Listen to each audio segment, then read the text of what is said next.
ನಮಸ್ಕಾರ ಗೆಳೆಯರಿ, ನಾವಂತೂ ಚಾ ಕುಡಿಯಾಕತ್ತ ನೋಡ್ರಿ. ಬರ್ರಿ ಚಾ ಕುಡಿಯೋಣ. ಚಾ ಅಂತ ಕುಡ್ದೆ ನೋಡ್ರಿ. ಚಾ ಕುಡ್ದ ಕುರಿ ಬಿಡ್ಬೇಕ್ರಿ. ಕುರಿ ಅಂತ ಹೊರಗೆ ಬಿಟ್ಟೇವ್ ನೋಡ್ರಿ. ಶಿಸ್ತ್ನ ಈಗ ಹಕ್ಕಲ್ದಾಗ ಮೇಸುದ. ಹಕ್ಕಲ್ದಾಗ ಅಂತೂ ಶಿಸ್ತ್ನ ಮೇಗತ್ತವ್ರ ಕುರಿ. ಎಲ್ಲಾರ ನಾಯಿ ಶಿಸ್ತ್ನಾಗ ಊಟ ಮಾಡಿ ಮಕ್ಕೋತಾರ. ನಾಯಿ ನೋಡ್ರಿ ಇಲ್ಲಿ ಕುರಿ ಕಾಯಕತ್ತೈತಿ. ಹಕ್ಕಲ್ದಾಗ ಅಂತೂ ಮೆದುರಿ. ಈಗ ಬರ್ರಿ ಈಗ ನೀರಿಗೆ ಹೋಗೋಣತ್ತ. ಕುರಿ ತಗೊಂಡ್ ನಾವಂತೂ ನೀರಿಗೆ ಹೊಂಟೇವ್ ನೋಡ್ರಿ. ಕುರಿ ಅಂತೂ ಕೊಬ್ಬಿ ನೀರು ಆಡ್ಸಿದ್ವು ಓಡಾಕತ್ತ ನೋಡ್ರಿ ನೀರ್ ಕುಡಿಯಾಕ. ನೀರಿಗೆ ಅಂತೂ ಬಿಟ್ಟು ನಿಂತೇವ್ರಿ. ನೀರಂತೂ ಕುಡಿಸಿದೇವ್ರಿ. ಆರಾಮ್ ಗಿಡಕ್ಕೆ ಹೊಡೆದ್ಕೊಂಡ್ರದ್ ನೋಡ್ರಿ. ಕುರಿ ನೆಳಿಗೆ ಹೊಡೆದ ನಾವಂತೂ ಆರಾಮ್ ಮಕ್ಕೊಂಡಿದ್ದೇವ್. ಮಕ್ಕೊಂಡ ನಿದ್ದೆ ಹತ್ಲಾರ ಸುಮ್ಮನೆ ವಿಡಿಯೋ ಮಾಡ್ಕೊತ ಕೂತೇವ್ ನೋಡ್ರಿ. ಅಷ್ಟ್ರೊಳಗೆ ಕುರಿ ಹೊಟ್ಟೆ ಹಸದ ಹೇಳಾಕತ್ತಿದ್ ನೋಡ್ರಿ. ಹಂಗ ಸೀದಾ ನಾವು ಹೊಂಟೇವ್ ನೋಡ್ರಿ ಹಕ್ಕಲ್ ಕಡೆ. ಹಕ್ಕಲ್ದಾಗ ಅಂತೂ ಫುಲ್ ಮೇಯಾಕತ್ತು. ಅದಕ್ಕ ರೀಲ್ಸ್ ಮಾಡ್ಬೇಕತ್ ಬಂದೇವ್ರಿ.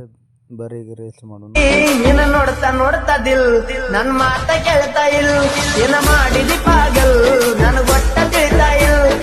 ನೋಡ್ತಾ ನೋಡ್ತಾ ದಿಲ್ ನನ್ನ ಮಾತ